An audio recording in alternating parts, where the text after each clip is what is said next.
4 मई दीदी गई, दीदी चली गई। आप लोग खेला कर दिए। जनता ने खेला किया। लोकतंत्र में राजनीतिक दल खेला नहीं करते। कि दूसरी बार पश्चिम बंगाल के लोग आज़ादी का जश्न मना रहे हैं। जिस तरह से टीएमसी की सरकार ने वहाँ गुंडागर्दी मचा रखी थी, कानून व्यवस्था पूरी तरह ध्वस्त था, लोगों ने ये मन बनाया कि डबल इंजन की सरकार बनेगी, तभी पश्चिम बंगाल में अपेक्षित विकास होगा, जन कल्याणकारी योजनाएं जमीन तक उतरेंगी। ये मंत्रिमंडल का विस्तार कब होगा, कौन मंत्री बनेगा, खबर तो कितने लोग मंत्रिपरिषद में शामिल होंगे, ये मुख्यमंत्री जी का विशेषाधिकार है। आजादी के बाद पहली बार पश्चिम बंगाल में प्रचंड बहुमत के साथ भारतीय जनता पार्टी अपनी सरकार बनाने जा रही है। हमारे साथ बातचीत करने के लिए बिहार सरकार में पूर्व मंत्री और बीजेपी के विधायक संजय टाइगर जी हैं। बहुत बहुत बधाई हो। चलिए, धन्यवाद।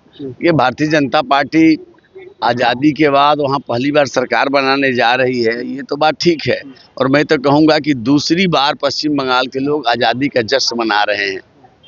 जिस तरह से टीएमसी की सरकार ने वहाँ गुंडागर्दी मचा रखी थी, कानून व्यवस्था पूरी तरह ध्वस्त था, तुष्टीकरण की नीति चरम पर थी, भ्रष्टाचार का प्रकाष्ठा था, सत्ता संरक्षित अपराध हो रहा था, लोगों के लोकतांत्रिक मूल्यों का हनन किया जा रहा था। जनता उब चुकी थी, थक चुकी थी, बदलाव की मूड थी। अवसर मिला, लोगों ने अपना भड़ास निकाल दिया, ममता बनर्जी को सत्ता से बाहर कर दिया। क्योंकि बीजेपी विकल्प के रूप में दिख रही थी, बीजेपी का नेतृत्व भरोसेमंद है और बीजेपी की सरकारें चाहे केंद्र में हो, राज्य में हो, बेहतर काम कर रही है। इसलिए लोगों ने ये मन बनाया कि डबल इंजन की सरकार बनेगी, तभी पश्चिम बंगाल में अपेक्षित विकास होगा, जन कल्याणकारी योजनाएं जमीन तक उतरेंगी। और लोगों ने अपने मत का अधिकार प्रयोग किया। सत्ता से विदाई हो गई टीएमसी की। हम लोग पहले कहते थे कि 4 मई दीदी गई, दीदी चली गई। आप लोग खेला कर दिए। जनता ने खेला किया। लोकतंत्र में राजनीतिक दल खेला नहीं करते। जनता हमको करना होता तो बहुत पहले कर दिए होते। आज़ादी के बाद पहली बार क्यों करते? विपक्ष तो कह रही है कि ईवीएम का खेला है। जनता के निर्णय को स्वीकार करना चाहिए। जब आप पिछली बार जीते थे तब ईवीएम कहाँ गई? लोकसभा में हमारी सीटें घट गई तब ईवीएम कहाँ गई?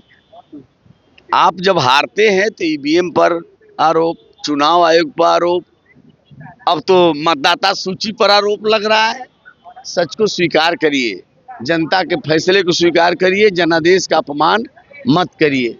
जिस मुद्दे को लेकर पश्चिम बंगाल में चुनाव प्रचार आप लोग कर रहे थे, पहला काम क्या रहेगा? अब तो सरकार बनने जा रही है।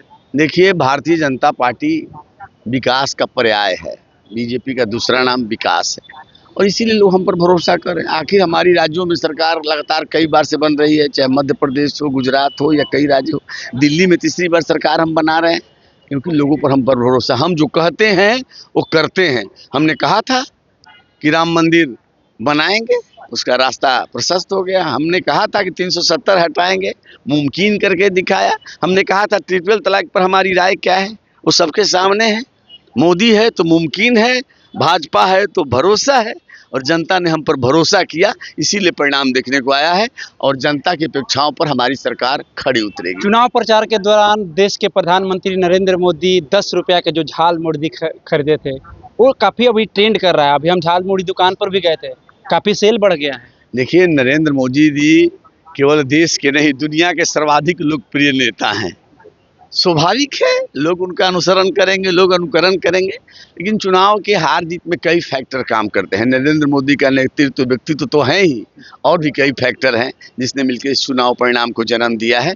हम जनता के जनादेश का सम्मान करते हैं और पश्चिम बंगाल में हमारी सरकार जिसके नेतृत्व में बनेगी वो जनता के अपेक्षाओं को पूरा करेगी। बिहार के बाद पश्चिम बंगाल में आप लोग ने इतिहास रचने का काम किया। अब बिहार में नई सरकार के गठन के बाद कैबिनेट का विस्तार होने जा रहा है। गांधी मैदान को सील कर दिया गया है, तैयारी चल रही है। देश के प्रधानमंत्री के भी आने की सूचना मिल रही है कि 7 तारीख को देश के प्रधानमंत्री भी पहुंचेंगे और कैबिनेट का विस्तार होगा। तो ऐसे में सीएम सम्राट चौधरी के कैबिनेट में कई नए चेहरों को मौका मिलेगा या वही पुराने चेहरे को दोहराए जाएंगे? देखिए, मंत्रिमंडल का विस्तार कब होगा, कौन मंत्री बनेगा, खबर तो कितने लोग मंत्रिपरिषद में शामिल होंगे, ये मुख्यमंत्री जी का विशेषाधिकार है। इसका सही उत्तर उन्हीं के पास है। नए चेहरे को मौका, ये तो मैंने कहा कि मुख्यमंत्री जी का विशेषाधिकार है। ये सवाल आप मेरे से मत करिए।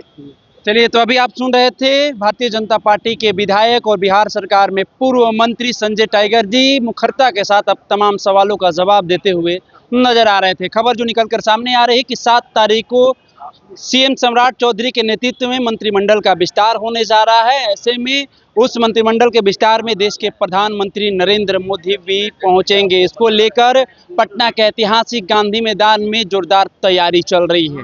तो देखना होगा कि सीएम सम्राट चौधरी के कैबिनेट में कई नए चेहरे को शामिल किया जाता है या वही पुराने चेहरे को फिर से दोहराया जाएगा, ये देखना दिलचस्प होगा। फिलहाल इस खबर में हम इतना ही छोड़ जाते हैं। दीजिए हमें इजाजत।